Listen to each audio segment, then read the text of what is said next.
Hello everyone, good morning, good afternoon and good evening at the same time. This is your teacher Bigyan Guru.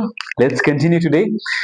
फेरि एकपल्ट पढिहालौँ के को बारेमा भने it is from class 10 त्यहाँनिर हामीलाई एसईई को अनि साइन्सको हामीलाई तृप्ति ब्याच भित्र एउटा lecture that is from life cycle of honeybee. अब मैले लेक्चर कतिलाई थाहा छ होला भिडियो हेरेकाहरूलाई चाहिँ मैले यो प्रिभियसली बनाइसकेँ, बनाएर यसलाई अपलोड पनि गरिसकेका थिएँ। अब त्यहीँनिर समस्या के आइदियो भने त्यो बेलामा त्यहाँनिर अब त्यो भिडियोमा साउन्ड आएनछ। ओके, केही छैन। अब this time this will happen I guess, त्यही भएर म फेरि बनाउँदैछु। Let's continue. अब हामीलाई बोर्डमा केही कुरा लेखेको छु, मैले अलिकति ड्र गरेको छु, यो कुरा हामीले देखिसकेका छौँ, यतापट्टि थोरै कुराहरू छ। अब त्यो कुरामा जानुभन्दा पहिले बिफोर गोइङ देयर, ओके, एकपल्ट विचार गरौँ। हामीले डेली लाइफमा देखेको इन्सेक्ट्सहरूमा के फिचर्सहरूको बारेमा हामीले स्टडी गरेका छौँ त। जस्तो हामीले बटरफ्लाई, त्यसको के छ त, त्यसको विङ्सहरू छ, राइट, त्यो फ्लाइ गर्छ हैन। अरू भनेको चाहिँ यसमा लेगहरू छ, हामीले अरू ड्र गर्दाखेरि यसमा एन्टेना पनि ड्र गरिरहेको हुन्थ्यो बेला बेलामा। त्यसपछि हामीले अरू जस्तो के अरे फर एक्जाम्पल अर्को लिम जस्तो के अरे क्राब, प्राउन, या फेरि यस्तो हामीले इन्सेक्टको कुरा गरौँ जुन इन्सेक्टमा चाहिँ अनि बडी 3 पार्ट्समा डिभाइडेड छ भनेपछि बडी 3 पार्ट्समा डिभाइडेड भनेपछि यसो राम्रोसँग क्ल्यारिफाई गरौँ त।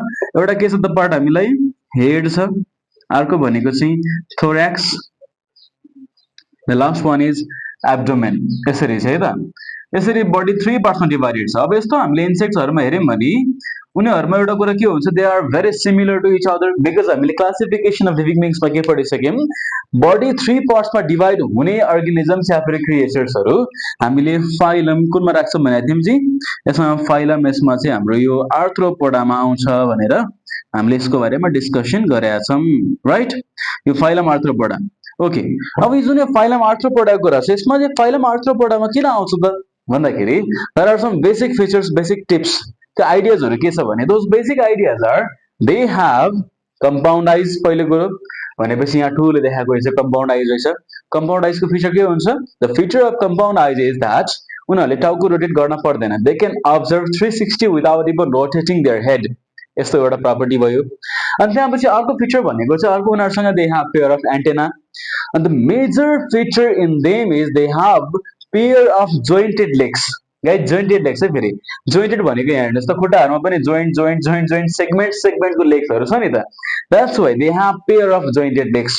अब यहाँ पछि अर्को भनेको in case of specific insect that is shown here in this figure, मैले धेरैपल्ट चाहिँ यो हनीबी ड्र गर्ने बेलामा कक्रोच जस्तै बनिरहेको हुन्थ्यो कक्रोच भन्थ्यो बच्चाहरूले, पहिले म यसरी ड्र गर्थेँ कि हेड थोरेक्स एब्डोमेन गर्दाखेरि चाहिँ अब यहाँनिर एन्टेना हुन्थ्यो, एन्टेना पछि लेग्स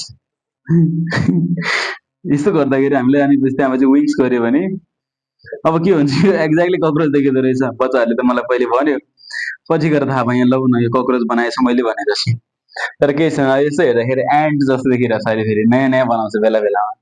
एनिवेज, अब यसको हामीले स्ट्रक्चर जुन ड्र गरिरहेको छौँ, यो ड्र गरेको structure that is known as the structure of honeybee. अब हनीबीको स्ट्रक्चरलाई एकपल्ट डिस्कस गर्न छौँ है त, हामी चाहिँ धेरै कुराहरू दिएर छौँ।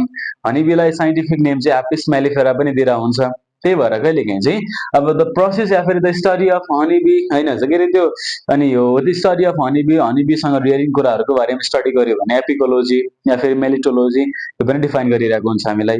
अनि हनीबीजहरूको चाहिँ कलेक्सन या फेरि त्यो group of honeybee is known as hive, अनि त्यो हाइभलाई चाहिँ एउटा ग्रुपमा एउटा ठाउँमा बस्छ, यसलाई कोलोनी भन्छ होइन, यसरी कुराहरू आउँछ। अब त्यो कुरातिर जाऊँ, तर त्योभन्दा पहिले हामी चाहिँ बेसिकली अब एकदमै इम्पोर्टेन्ट या फेरि हनीबीको स्ट्रक्चर डिफाइन गरौँ है त। अनि यो लेसनमा के पढ्न पर्छ भन्ने कुरामा चाहिँ हनीबीको बारेमा पढ्न पर्यो, त्यसको टाइप्सको बारेमा पढ्न पर्यो, लाइफ साइकल एन्ड इम्पोर्टेन्स, यति कुराहरू छ। ल पहिले सुरुमा चाहिँ हामी स्ट्रक्चरबाट बिगिन गरौँ। हनीबीको साइज अब अहिले मैले बनाउँदाखेरि ठुलो देखिन्छ, तर हनीबीको साइज कत्रो हुन्छ भने हेर्दाखेरि चाहिँ एभरेजमा 9 मिलिमिटरदेखि 20 मिलिमिटरको बिचमा हनीबीको साइज हुन्छ, यो एउटा प्रपर्टी बुझ्न पर्यो। त्यसपछि हनीबीको body part is divided into 3 parts, head, thorax, abdomen, जहाँनिर हेडमा चाहिँ head bears pair of antenna, हेडसँगै एन्टेना सँगसँगै कम्पाउन्ड आइज पनि हुन्छ र सिम्पल आइज पनि हुने भयो। त्यसपछि अरू भनेको हामीलाई चाहिँ हेडमा अगाडिपट्टि चाहिँ प्रोबोसिस, म्यान्डिबल्स दुईटै कुराहरू हुन्छ हामीलाई चाहिँ। अनि त्यसपछि अर्को भनेको हामीले यसमा चाहिँ हनीबीमा जुन यो अनि खुट्टाहरू छ यो चाहिँ थोरेक्समा के अरे थोरेक्समा हुन्छ, थोरेक्स पनि 3टा टाइपमा चाहिँ डिभाइड गरेको हुन्छ, त्यो हामीले फर्दर पढ्न पर्दैन। यसमा चाहिँ 3टा टाइपमा डिभाइड गरेको भएर 3 ठाउँमा लेग्सहरू हुन्छ। अनि thorax bears pair of wings, तर हनी बीमा अर्को एउटा स्पेशल फिचर के हुन्छ भने the body of honey bee is very hairy, यसमा कपाल हुन्छ सबैतिर, त्यो पनि थोरेक्सतिर हुन्छ मेनली चाहिँ। अनि यतापट्टि एब्डोमेन भयो, एब्डोमेनमा चाहिँ त्यहाँ चाहिँ सेगमेन्टहरू हुन्छ। एब्डोमेन हेज 9 भिजिबल सेगमेन्ट्स, तर 9 सेगमेन्ट मध्ये चाहिँ हनी बी भित्र पनि टाइप्सहरू छ, कुनै टाइप्समा चाहिँ 6 वटा सेगमेन्ट हुन्छ भने भिजिबल, कुनैमा चाहिँ त्यहाँनिर हेर्ने बेलामा 7 सेगमेन्ट मात्रै भिजिबल हुन्छ। त्यसको बारेमा हामी पछि डिस्कस गर्छौं। अब यसमा हामीलाई जुन यो कालो कालो धर्का देखाएको हुन्छ यसमा यसलाई स्पेराकस पनि भन्छ, जसबाट उनीहरूले ब्रिथ गर्छ। र यो पुच्छरमा यहाँनिर चाहिँ स्टिङ हुन्छ, जसले ठुङ्छ उनीहरूले, जसले ठुङ्गेर त्यो यत्रो सुनिन्छ नि, त्यो सुनिने गरी त्यो सुन्नेवाला कुरा चाहिँ। अनि त्यसपछि अरू भन्यो भने हनीबीको कुराहरूमा यस्तै हुन्छ, हनीबीले नेक्टर लिन्छ, नेक्टर लिएर एब्डोमेनमा राख्छ, फेरि एब्डोमेनबाट फेरि यसरी रिलिज गरेर अनि त्यबाट हनी प्रोड्युस गर्ने हो। उनीहरूले चाहिँ हनी प्रोड्युस गर्नलाई लिन्छ, फेरि वाक्दिन्छ, वाकेर हनी प्रोड्युस गर्छ, त्यो कुरा पनि भयो। यो पनि छ हामी त्यस्तै हनी खाइरहेको हुन्छौँ, त्यो पनि सिक्छ। अब हामीलाई यो प्रपर्टी पढिसक्यौँ भने now let's go to some other topics, जस्तो हामीलाई हनीबीको टाइप्सहरू। हनीबी आर अफ 3 टाइप्स, यो एकदमै इम्पोर्टेन्ट कुरा। Honeybee are of 3 types. जस्तो टाइप्समा पहिलो कुरा चाहिँ के छ भने टाइप्सलाई बुझ्नुभन्दा पहिले एकपल्ट राम्रोसँग यो कुरा बुझौँ। हनीबीमा चाहिँ के हुन्छ भने एउटा चाहिँ अनि फर्टिलाइजेसनबाट रिप्रोडक्सन हुन्छ, एउटा चाहिँ के हुन्छ भने असेक्सुअल रिप्रोडक्सन हुन्छ। याद गर्नुहोस् है त, एउटा सेक्सुअल रिप्रोडक्सन, एउटा असेक्सुअल रिप्रोडक्सन। भन्न खोजेको चाहिँ हनीबीमा जुन त्यो फिमेल छ नि त, त्यो फिमेलले चाहिँ मेल प्लस फिमेलको ग्यामेटलाई मिक्स गर्यो भने उसले चाहिँ त्यहाँ चाहिँ के गर्छ भने मेल प्लस फिमेलको ग्यामेटलाई मिक्स गर्दाखेरि एकपल्ट चाहिँ उसले क्वीन बी प्रोड्युस गर्छ। क्वीन भनेको चाहिँ फिमेल बी प्रोड्युस गर्छ, ओके। एकपल्ट उसले के गर्छ भने यहाँनिर चाहिँ वर्कर बी प्रोड्युस गर्छ, जुन वर्कर बी भनेको पनि फिमेल नै हो। अब यसपछि हामीलाई अर्को चाहिँ यदि केही गरी उसले चाहिँ त्यहाँनिर असेक्सुअल या फेरि यहाँ चाहिँ सिर्फ फिमेलको मात्रै क्रोमोजोमबाट रिप्रोडक्सन गर्न खोज्यो भने या फेरि अन्ली ओभरीबाट रिप्रोडक्सन भयो भने चाहिँ त्यहाँबाट के हुने भयो, यसमा चाहिँ ड्रोन बी प्रोड्युस हुन्छ। ड्रोन भनेको हाम्रो लागि दे आर मेल बीज, ओके। यो कुरा पनि बुझौँ।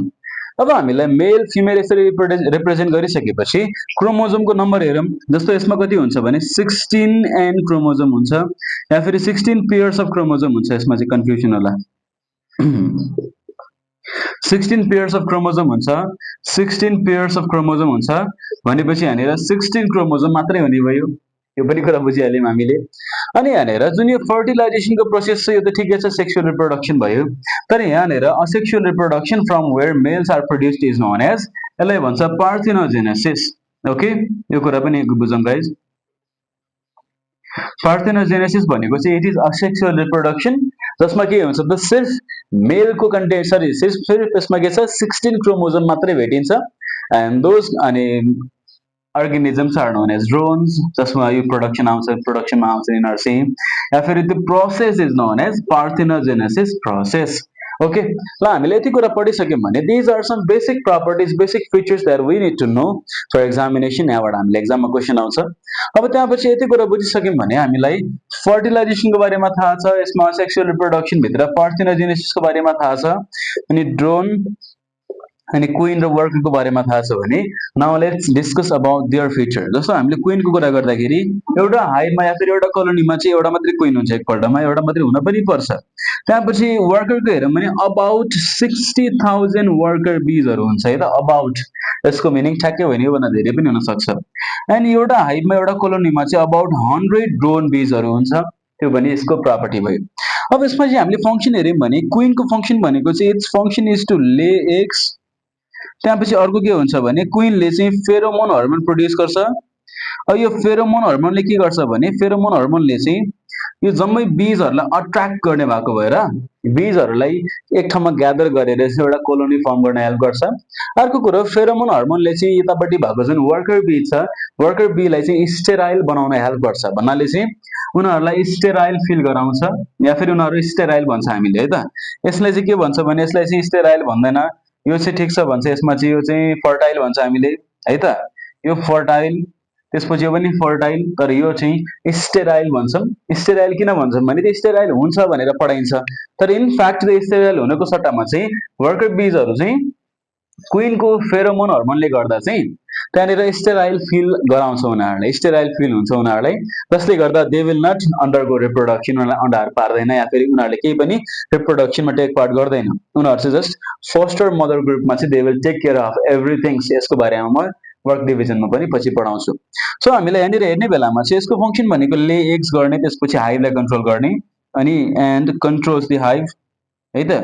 किन कन्ट्रोल गर्छ भन्दाखेरि चाहिँ बिकज क्विन बीसँग दिमाग हुन्छ, it has brain within this whole अनि हनी बी ग्रुप, जसमा यहाँनिर वर्करको काम भनेको चाहिँ the function of worker is तपाईँले दिएको छु मैले, त्यो पछि बुझाउँछु। यसको वर्कर भनेको चाहिँ क्लिन गर्ने, त्यसपछि प्रोटेक्ट गर्ने अनि फिड गर्ने, यसको टन्नै कामहरू छ। ओके, त्यहीँनिर हामीले चाहिँ ड्रोन बीको कुरा गरौँ भने ड्रोन बीको काम भनेको चाहिँ they have only one work, त्यो भनेको चाहिँ to mate with queen bee. अब यहाँ मध्ये सबैभन्दा बेसी एक्टिभ र बाहिरपट्टि हिँडिराख्ने कुद्ने भनेको चाहिँ वर्कर बी हो। त्यसपछि ड्रोन बी सुतेरै खान्छ, धेरै अल्छी हुन्छ। क्विन बी पनि सुतेरै खान्छ, तर यसले चाहिँ अनि एग्सहरू ले गर्ने भएको भएर क्विन बीलाई हामीले चाहिँ वर्कमै राख्छौँ, तर ड्रोन चाहिँ एउटै मात्रै काम गर्छ। जब ड्रोन मच्योर हुन्छ, जब क्विन पनि मच्योर हुन्छ, क्विन यहाँबाट कस्तो हुन्छ भने एउटा सिंगल हाइभमा हामीलाई 3-4 वटा मानव एउटा दुईटा नयाँ क्विनहरू प्रोड्युस भयो भने यो क्विनहरू उनीहरू चाहिँ हाइभबाट कि त एकअर्कालाई फाइट गरेर मारेर चाहिँ बचेकोले चाहिँ क्विन यो हाइभलाई कन्ट्रोल गर्ने भयो, या फेरि होइन भने यहाँबाट उनीहरू छोडेर चाहिँ भागिदिन्छ। भाग्ने बेला उनीहरूको पछाडि अरू बीज पनि आउँछ, त्यतिखेर ड्रोन बी आउँछ। ड्रोन बी चाहिँ यो क्विन बीसँग एकदमै टप हाइटमा गएर चाहिँ म्याक्सिमम हाइटमा गएर उनीहरूले त्यहाँ एयरमा मेटिङ गर्ने भयो। मेटिङ गर्ने बेलामा उनीहरूले मेट गरिसकेपछि उनीहरूको डेथ भइहाल्छ है त। मेट गरिसकेपछि डेथ भइहाल्छ र यसलाई भन्छ न्युक्लियर फ्लाइट। यिनीहरूको ड्रोनको काम यति नै हुन्छ। त्यसो भए न्युक्लियर फ्लाइट यसमा चाहिँ के हुन्छ भने जस्तो स्वार्मिङको कुरा गर्छ।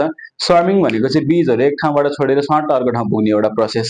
अनि त्यो स्वार्मिङको बेलामा चाहिँ के हुन्छ भने कुनै बेला न्युक्लियर फ्लाइट गरिदिन्छ कि भन्नाले क्विन बी चाहिँ एकदमै म्याक्सिमम हाइटसम्म गइदिन्छ, जसको पछाडि जुन ड्रोन बी जान सक्यो उसले गएर चाहिँ क्विन बीसँग मेटिङ गर्ने भयो। मेटिङ गर्दा कस्तो हुन्छ भने वर्कर ड्रोन र क्विनमा चाहिँ एउटा कुरा के हुन्छ भने जस्तो क्विनमा पनि यहाँनिर स्टिङ हुन्छ, यसमा ठुङ्ने कुरा हुन्छ, यसमा स्टिङ हुन्छ अनि यसमा स्टिङ हुँदैन भन्छ है त। ड्रोनमा चाहिँ ड्रोनले ठुङ्न सक्दैन। त्यसो भए वर्करले के गर्छ भने वर्करले स्टिङले ठुङ्यो भने आफू भाग्ने बेलामा यसको एब्डोमिनल पार्ट पनि स्टिङसँगै जोडेको हुन्छ, जसले गर्दा एब्डोमिनल पार्ट या फेरि आन्द्रा भनी चुडिन्छ। त्यही भएर ड्रोन बी निक्लिने के अरे क्विन वर्कर बी निक्लिने बेलामा चुडेर मर्छ। त्यस्तै ड्रोन पनि क्विनसँग चाहिँ अनि मेटिङ गर्ने बेलामा यसको चाहिँ मेल जेनिटल्स जे छ हामीलाई त्यो चाहिँ त्यहाँ चुडिन्छ कि क्विनको भित्रै अड्केर चाहिँ चुडेर त्यो पनि मर्छ। वर्कर र ड्रोन त्यसरी नै मर्ने भयो। अनि वर्कर मर्ने भनेको चाहिँ ठुङ्गेर अनि ड्रोन चाहिँ त्यहाँ चाहिँ मेटिङ फ्लाइट गरेर मर्छ। तर क्विनको कुरा गरौँ भने क्विनमा चाहिँ इट क्यान कन्टिन्युअसली अनि स्टिङ, यसले चाहिँ कन्टिन्युअसली ठुङ्न सक्छ। यो कुरा भयो। अब यति कुरा भइसक्यो भने हामीलाई यसपछि अर्को बुझ्न पर्ने कुराहरू चाहिँ के छ भने अब यसमा साइजको कुरा गरौँ या फिर यसको अनि कस्तो देखिन्छ अपियरेन्सको बारेमा कुरा गरौँ। जस्तो हामीलाई अपियरेन्सको कुरा गर्दा साइजको कुरा गर्दाखेरि चाहिँ यसमा क्विन बी अब हामीले बुझिसकेका छौँ क्विन बी पक्कै पनि अलिकति ठुलै हुन्छ साइजमा, राइट। क्विन बी, अब क्विन बीको कुरा गर्दाखेरि क्विन बी चाहिँ 15 देखि 20 मिलिमिटरको बिचमा हुन्छ अरे साइज, यति ठुलो हुन्छ।